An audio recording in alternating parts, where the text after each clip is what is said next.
یہ بھی سن رکھو کہ نیکوکاروں کے اعمال نامے علیین میں ہوں گے۔ تم کو کیا معلوم کہ علیین کیا چیز ہے؟ ایک دفتر ہے لکھا ہوا جس کے پاس مقرب فرشتے حاضر ہوتی ہیں۔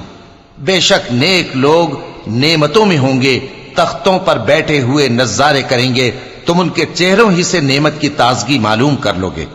ان کو شراب خالص سر بمہر پلائی جائے گی جس کی مہر مشک کی ہوگی۔ تو نعمتوں کے لیے ریس کرنے والوں کو چاہیے کہ اسی کی ریس کریں، اور اس میں آب تسنیم کی آمیزش ہوگی۔ وہ ایک چشمہ ہے جس میں سے اللہ کے مقرب پیئیں گے۔ جو گناہگار یعنی کفار ہیں وہ دنیا میں مومنوں سے ہنسی کیا کرتے تھے، اور جب ان کے پاس سے گزرتے تو حقارت سے اشارے کرتے، اور جب اپنے گھر کو لوٹتے تو اتراتے ہوئے لوٹتے، اور جب ان کو یعنی مومنوں کو دیکھتے تو کہتے کہ یہ تو گمراہ ہیں، حالانکہ وہ یعنی کافر ان پر نگراں بنا کر نہیں بھیجے گئے تھے۔ تو آج مومن کافروں سے ہنسی کریں گے کہ مسندوں پر بیٹھے ہوئے ان کا حال دیکھ رہے ہوں گے۔ آج کافروں کو ان کے کاموں کا پورا بدلہ مل گیا نا۔